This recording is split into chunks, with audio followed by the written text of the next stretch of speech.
नमस्कार, स्वागत है आपका आपके अपने चैनल जीके नॉलेज ग्रोथ में। तो आज के इस वीडियो में हम देखेंगे अजमेर संभाग की क्लास 4 जिसमें हम टोंक जिला दर्शन करेंगे। तो इस क्लास में हम मानचित्र के माध्यम से इसकी प्रमुख तहसीलें देखते हैं। टोंक जिले की मालपुरा तहसील, ये है पीपलू तहसील, निवाई तहसील, टोंक प्रॉपर टोंक है ये, उनियारा तहसील, नगर फोर्ट तहसील दूनी और देवली तहसील।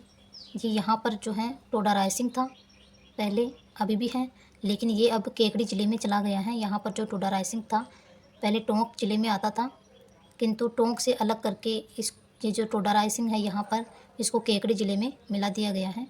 तो ये टोडा रायसिंह है यहाँ पर वो केकड़ी ज़िले में शामिल किया गया है। और ये जो है नक्शा ये टोंक ज़िले का है जिसकी प्रमुख तहसीलें हैं। यहाँ पर सबसे कम इसकी सीमा लगती हैं, टोंक ज़िले से इसकी सीमा लगती है दौसा की। फिर ये जो सीमा लगती हैं ये सवाई माधोपुर ज़िले से इसकी सीमा लगती है। फिर ये बूंदी ज़िले से इसकी सीमा लगती है। यहाँ पर ये जो सीमा लगती है यहाँ से यहाँ तक ये लगती हैं शाहपुरा ज़िले से लगती हैं, जो कि नया ज़िला बना है। ये यहाँ से लेकर और यहाँ तक जो सीमा लगती है वो केकड़ी ज़िले से लगती है। और केकड़ी ज़िले में जो टोंक से लिया गया टोडा रायसिंह है उसकी सीमा यहाँ पर लगती है, तो यहाँ केकड़ी आ जाता है यहाँ पर। फिर आता है अजमेर से ज़िले की सीमा, दूदू ज़िले की सीमा है जो टोंक से टच होती है। जयपुर ग्रामीण की सीमा है ये यहाँ पर और टोंक ज़िले से लगती है। तो इस प्रकार 8 ज़िले लगते हैं टोंक ज़िले से, 8 ज़िलों की सीमा लगती है टोंक ज़िले से। और सर्वाधिक पड़ोसी ज़िलों की सीमाओं को टच करने वाला कौन सा ज़िला है, तो जयपुर ग्रामीण है। दूसरे स्थान पर टोंक आता है जिसकी सीमा 8 ज़िलों से लगती है। टोंक ज़िले का शुभंकर है वो हंस है और नागौर ज़िले का जो शुभंकर है वो राजहंस है। और यहाँ हम टोंक की बात कर रहे हैं तो शुभंकर टोंक का है हंस। आरजे नंबर इसका 26 है। टोंक ज़िले का जो उपनाम है वो है, सबसे प्रमुख नाम है नवाबों की नगरी। नवाबों की नगरी क्यों कहा गया, क्योंकि यहाँ पर जो राजा होते थे वो नवाब थे और ये एकमात्र मुस्लिम रियासत थी राजस्थान की जो मुस्लिम रियासत थी। इसके और भी उपनाम हम देखते हैं। इसके और भी उपनाम है मीठे खरबूजों का चमन। मीठे खरबूजों का चमन क्यों कहा जाता है, क्योंकि यहाँ पर खरबूजों का सर्वाधिक उत्पादन होता है। नमदों का शहर भी है क्योंकि यहाँ पर ऊनी नमदे बनाए जाते हैं। अदब का गुलशन भी कहा जाता है। हिंदू मुस्लिम एकता का मुखौटा या मस्कन भी कहा जाता है टोंक को। राजस्थान का लखनऊ, श्री रानी की नगरी भी कहा जाता है टोंक ज़िले को। और ये टोंक ज़िले के उपनाम हैं। ये टोंक ज़िला है वो राजस्थान की एकमात्र मुस्लिम रियासत है। और इसका जो मालपुरा तहसील है वो मालपुरा का प्राचीन नाम क्या है, तो मालपुरा का प्राचीन नाम है माल खेराड़। और राजावाटी जो प्राचीन नाम है उसके अंतर्गत कौन कौन से ज़िले आते थे, तो टोंक आता है, जयपुर और दौसा, ये जो 3 ज़िले हैं इन ज़िलों को मिलाकर के राजावाटी क्षेत्र कहा जाता है। इस राजावाटी क्षेत्र के अंतर्गत टोंक ज़िला आता है। अब बात करते हैं टोंक ज़िले के संस्थापक की, तो अमीर खां पिंडारी हैं। इनको 1817 में टोंक का नवाब बनाया गया था और इनके द्वारा इस टोंक की स्थापना की गई थी, टोंक क्षेत्र की। जयपुर के राजा मानसिंह ने टोरी टोकरा के क्षेत्र को अपने अधिकार में लेकर टोकरा के 12 गांवों को 1643 में भोला ब्राह्मण को सौंप दिया था। एक व्यक्ति था भोला ब्राह्मण, उसको 12 गांवों को सौंप दिया था। इनको ही संयुक्त रूप से टोंक कहा गया। टोरी टोकरा के क्षेत्र को राजा मानसिंह अपने अधिकार में लेकर भोला ब्राह्मण को 1643 में सौंप देता है और इन टोकरा के 12 गांवों को ही संयुक्त रूप से टोंक कहा गया। और ये पहले मालव गणराज्य का भाग था टोंक में। अब हम देखते हैं इसके प्रमुख स्थानों की हम बात करते हैं, तो सुनहरी कोठी है यहाँ पर। सुनहरी कोठी कहाँ पर है, तो बड़े कुएं के पास नज़र बाग में नवाब आमिर खान के समय शुरू 1824 में हुई और वजीउद्दौला के समय पूर्ण हुआ इसका निर्माण। इसके निर्माण में 10 साल का समय लगा। 1824 में नवाब अमीर खान के समय इसका निर्माण शुरू हुआ और 1834 में वजीद उद दौला के समय इसका निर्माण पूर्ण हुआ।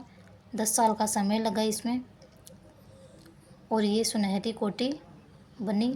नवाब अमीर खान के समय शुरू हुआ इसका निर्माण। ये टोंक में है। टोंक में ही एक है हाथी भाटा मूर्ति है एक। टोंक और सवाई माधोपुर हाईवे पर काकोड़ किला के पास एक ही पत्थर से बनी हाथी की आकृति है, उसको क्या कहा जाता है? हाथी भाटा कहा जाता है। ये जो टोंक और सवाई माधोपुर हाईवे पर एक काकोड़ का किला है, उस किले के पास ही एक ही पत्थर से बनी है मूर्ति है, एक आकृति है हाथी की, उसको कहा जाता है हाथी भाटा। ये टोंक में मिली है रेड सभ्यता। यहाँ से 3075 चांदी के पंचमार्क सिक्के मिले हैं और एशिया का सबसे बड़ा सिक्कों का भंडार मिला है, इसलिए इसे प्राचीन भारत की टाटा नगरी भी कहा जाता है। प्राचीन भारत की टाटा नगरी या राजस्थान का टाटा नगर किसको कहा जाता है? तो रेड टोंक को कहा जाता है प्राचीन भारत का टाटा नगर। ये इसके उपनाम भी हैं इसका, अभी हमने देखा ही था।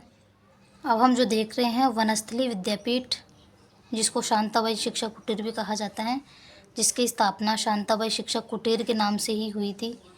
इसका निर्माण हीरालाल शास्त्री, जो पूर्व मुख्यमंत्री रहे, हीरालाल शास्त्री की पत्नी रत्ना शास्त्री ने करवाया। इसका निर्माण अपनी पुत्री की याद में निवाई तहसील में है। 1935 में इसका निर्माण करवाया। 1943 में इसका नाम बदल दिया गया। जो हीरालाल शास्त्री की पत्नी है रत्ना शास्त्री, वो राजस्थान की प्रथम एकमात्र महिला हैं जिसको पद्म भूषण प्राप्त हुआ 1975 में और पद्मश्री प्राप्त हुआ 1955 में। धन्ना भक्त का पैनोरमा भी है धुआं कला टोंक में। टोंक जिले में ही त्रिवेणी संगम बना है। त्रिवेणी संगम किन किन नदियों से बना है? तो बनास, डाई और खारी। राजमहल में है टोंक, राजमहल में। इसकी ट्रिक है बंडा खारी। बन जा खारी से हम याद रख सकते हैं, जिसको जा को यहाँ पे डा कर देंगे तो बंडा खारी। बन से बनास, डा से डाई और खारी से खारी नदी। ये इम्पोर्टेंट फैक्ट है, वेरी इम्पोर्टेंट, क्योंकि यहाँ पर से सवाल बनता है, एग्ज़ाम में सवाल बनता है। त्रिवेणी संगम, जहाँ जिन भी राजस्थान में जिन भी नदियों पर जो संगम बनते हैं वहाँ से प्रश्न बनते हैं। फिर आता है बिशलपुर बांध। बिशलपुर बांध है वो देवली टोंक में है और परियोजना कहाँ पर है? तो केकड़ी जिले में है परियोजना और बिशलपुर बांध देवली टोंक में है। और यहाँ पर ही बिशलपुर बांध के पास ही राज्य का प्रथम कंजर्वेशन रिजर्व है, जो कि 2008 में स्थापित किया गया। राज्य का प्रथम कंजर्वेशन रिजर्व 2008 में। ये जो बिशलपुर बांध है ये राजस्थान का एकमात्र कंक्रीट से निर्मित सबसे बड़ा बांध है। पिछली क्लास में भी हमने देखा था इसके बारे में, एक बार हम उसको भी देखते हैं। तो बिशलपुर बांध है वो देवली टोंक में है और परियोजना टोडा रायसिंह केकड़ी में है। तो ये हम पिछली क्लास वाला देख रहे हैं, इसलिए टोडा रायसिंह देख रहे हैं, क्योंकि जो परियोजना थी वो टोडा रायसिंह जिले में कार्यान्वित है। बनास नदी पर बना है। राज्य की सबसे बड़ी पेयजल परियोजना है ये और इससे जयपुर, अजमेर, भीलवाड़ा, टोंक, केकड़ी, ब्यावर, किशनगढ़ आदि को जल आपूर्ति होती है। राजस्थान के एकमात्र कंक्रीट से निर्मित बांध है। यहाँ पर रंगीन मछली एक्वेरियम या केंद्र भी है और नाबार्ड के सहयोग से 1989 से 1999 के मध्य इसका निर्माण करवाया गया इस बांध का, और इसकी लंबाई 574 मीटर है। बांध अभी भी देवली टोंक में है, देवली तहसील टोंक जिले में है और ये परियोजना है वो टोडा रायसिंह केकड़ी जिले में है, जो कि हम आज पढ़ रहे हैं टोंक जिला दर्शन। तो इसकी बांध के बारे में चर्चा कर रहे हैं। तो ये बिशलपुर बांध अभी भी देवली टोंक में है और परियोजना केकड़ी जिले में है। फिर आता है टोरडी सागर बांध। ये जो टोरडी सागर बांध है ये सहोदरा नदी पर बना है। इसकी पूरी मोरिया या मतलब गेट खोलने पर एक बूंद भी जल शेष नहीं बचता है, इसलिए इसे जीरो डेट स्टोरेज बांध के नाम से भी जाना जाता है, क्योंकि यहाँ पर एक बूंद भी पानी नहीं बचता है, क्योंकि ये ढलान पर बना है। टोरडी सागर बांध सहोदरा नदी पर बना है। अब हम देखते हैं राजनीति से संबंधित फैक्ट। लावा ठिकाना है, ये टोंक जिले में है। जो एकीकरण के समय 3 ठिकाने थे, नीमराणा अलवर, दूसरा है कुशलगढ़ बांसवाड़ा और तीसरा लावा टोंक। इसकी ट्रिक भी है नेम कुशला। नेम से नीमराणा अलवर, कुश से कुशलगढ़ बांसवाड़ा और ला से लावा टोंक। तो ये वाला जो ठिकाना है वो टोंक जिले में था, टोंक जिले में था। अब हम देखते हैं देवली तहसील के का ही और फैक्ट हम देखते हैं। ये जो देवली है वो 1857 की क्रांति के समय छावनी रहा था। 1857 की क्रांति के समय छावनी रहा और यहाँ के सैनिकों ने नीमच के सैनिकों के साथ मिलकर 4 जून 1857 को विद्रोह कर दिया था।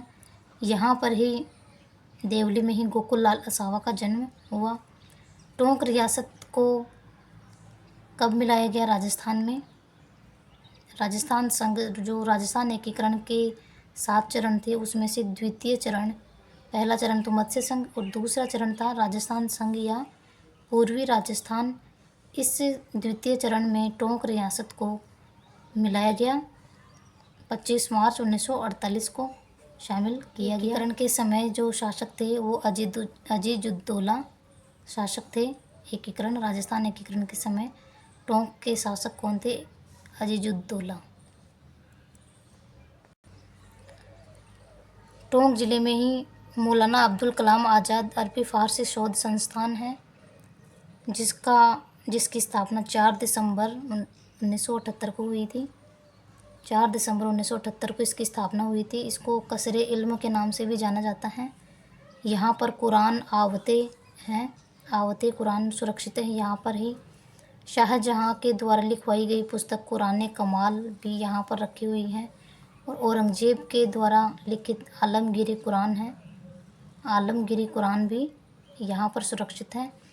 यहाँ पर अरबी फ़ारसी में लिखी 400 से अधिक पांडुलिपियाँ संग्रहित हैं इस मौलाना अब्दुल कलाम आज़ाद अरबी फ़ारसी शोध संस्थान में, जो कि टोंक जिले में है, जिसकी स्थापना 4 दिसंबर 1978 को हुई। अब हम देखते हैं डिग्गी कल्याण जी का मंदिर है, टोंक में ही है।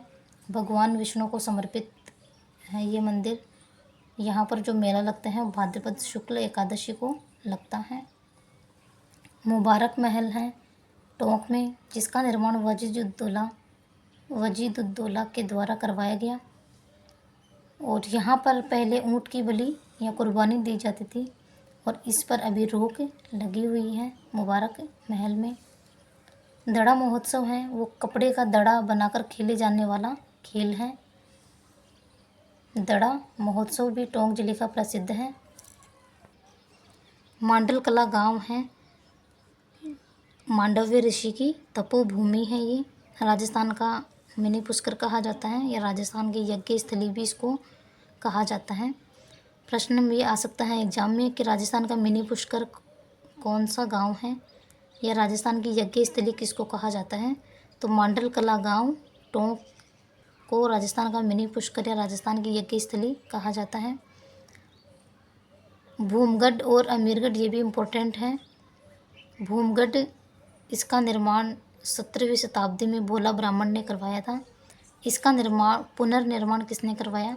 तो पुनर्निर्माण नवाब अमीर खान ने करवाया, जिसके बाद इसका नाम अमीरगढ़ भी हुआ, इसलिए इसको भूमगढ़ को ही अमीरगढ़ भी कहते हैं। नवाब अमीर खान ने इसका पुनर्निर्माण करवाया था इसलिए। बिसलपुर बांध की जो है, बिसलपुर बांध के पास से ही थोड़ी दूर पर गोकर्णेश्वर महादेव मंदिर भी है, जिसकी मैंने स्वयं फ़ोटो ली है।